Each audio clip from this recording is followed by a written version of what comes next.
Iran Israel युद्ध के बीच कई भारतीय जो हैं वो दुबई ओमान में फंसे हुए थे। अब वो धीरे धीरे अपने देश भारत लौट रहे हैं। वहां पर किस तरह का अनुभव हुआ उनको और किस तरह की परेशानी उन्होंने झेली, इस पर बातचीत करने के लिए हमारे साथ सौम्या खंडेलवाल जी हैं। आप गई थी दुबई अपने काम के सिलसिले में, क्या हुआ था, कैसे आप फंसी, क्या सिचुएशन था? मैं दुबई गई थी Wednesday and I was suppose to come back on Saturday night. Saturday सुबह पता चलता है कि ईरान ने अटैक कर दिया है एंड उसकी वजह से पूरी फ्लाइट्स हमारी रद्द हो गई थी। तो ऑफ कोर्स वहाँ पे बहुत टेंस्ड माहौल था because this is something nobody has expected. But उसके बाद हम वहाँ पे we were there for about 3 days। काफ़ी फ्राइटनिंग सिचुएशन थी but the government and you know the relations what our prime minister have made with the UAE government, तो वो काफ़ी हेल्प करी है हमें वापस लाने में। बिकॉज पहली फ़्लाइट जो खुली वो इंडिया की खुली, मेरी एमिरेट्स की फ़्लाइट बुक थी। मैंने 3-4 एमिरेट्स बुक कर रखी थी एंड जैसे ही कल खुली मेरे को 6 बजे पता चलता है कि मेरी 9:30 की फ़्लाइट है। एंड देन हम लोग रश करा हमने एयरपोर्ट पे एंड इंडिया की सबसे पहली फ़्लाइट आई हैं and it is all because of कि जो भी हमारे प्राइम मिनिस्टर मोदी के कनेक्ट्स हैं यूएई गवर्नमेंट के साथ, that has helped to get us back to India. जब आप वहां पर थी दुबई में, तो वहां के जितने लोग थे मदद के लिए, वो किस तरह से आपके पास पहुंचे थे? बहुत कॉर्डियल रिलेशंस होने के कारण आई थिंक हमें बहुत अच्छी मदद मिली। कोई ओवरचार्ज नहीं था होटल में। मैं बिजनेस बे के एक होटल में थी और देयर वाज नो ओवरचार्ज। कोई होटल में ओवरचार्ज नहीं था। काफ़ी लोग आ रहे थे मदद के लिए, काफ़ी लोग फ्री अकोमोडेशन, फ्री फूड वहाँ पे दे रहे थे।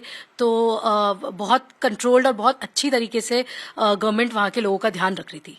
क्या आपको किसी तरह का ऐसा डर सता रहा था कि पता नहीं कई लंबा वक्त हमें रुकना पड़ सकता है? घर वालों का क्या रिएक्शन आ रहा था जो भारत में थे, जो इंतजार कर रहे थे कि 2 दिन में आप लौट आएंगे, लेकिन ऐसा हुआ नहीं? घर वाले काफी डरे हुए थे, हम भी बहुत डरे हुए थे।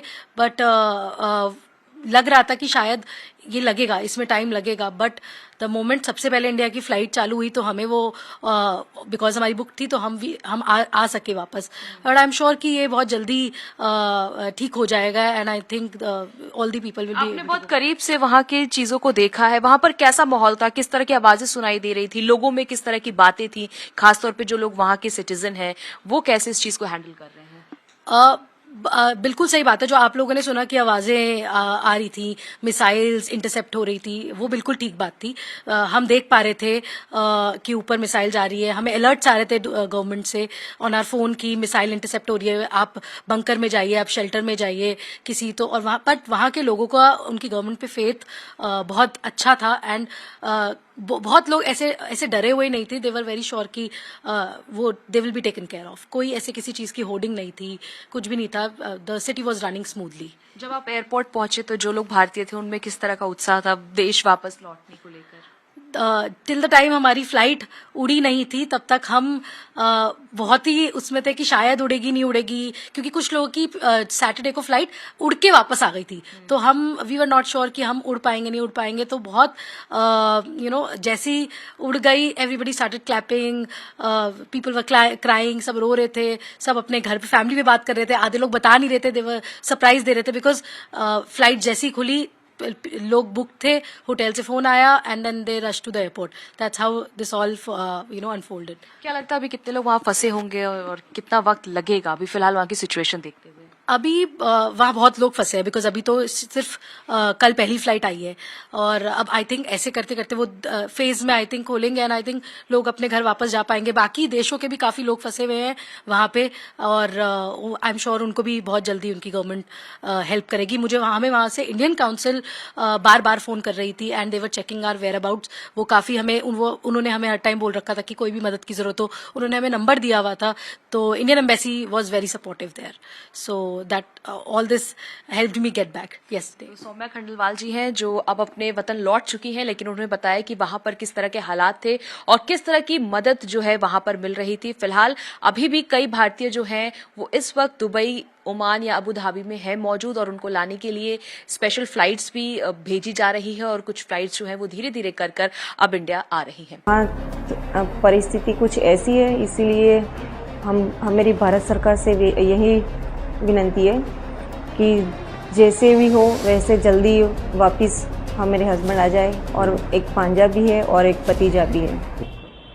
मेरा नाम पिंकी अल्पेश कुमार पटेल। ओके, कौन कहाँ पे गए हैं और क्या मांग रहे हैं, कैसे? वो बिजनेस 24 तारीख को गए हैं कहाँ? और 25 तारीख की फ्लाइट थी रात की, कहाँ पे गए? और दुबई गए हैं। कितने दिन से वहाँ हैं और क्या स्थिति जानने को मिल रही है? वहाँ परिस्थिति कुछ ऐसी है, इसीलिए हम मेरी भारत सरकार से यही विनती है कि जैसे भी हो वैसे जल्दी वापस हम मेरे हस्बैंड आ जाए, और एक भांजा भी है और एक भतीजा भी है। ये तीनों लोग थोड़े से घबरा गए हैं, और भारत सरकार से हमारी यही विनती है कि वो कौन से बात होती है तो क्या लगता है आपको, कैसी स्थिति है? बात तो हो रही है हमारी, और ऐसा है कि वो थोड़े घबरा गए क्योंकि ये युद्ध होने की वजह से यहाँ भी सब लोग टेंशन में है। ये विश्व की सांप्रत परिस्थिति को देखते हुए गुजरात के और खास करके महसाना जिले के कई नागरिक प्रवास हेतु एवं काम काज के हेतु उन देशों में वहां हैं।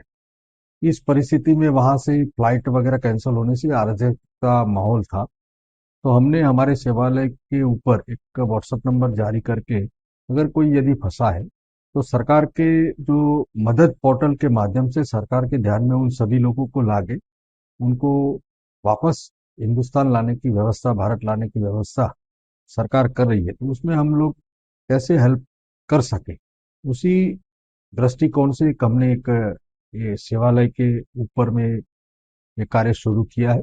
अभी तक मेरे पास 243 से ज्यादा डेटा प्राप्त हुआ है, और वो लोग अलग अलग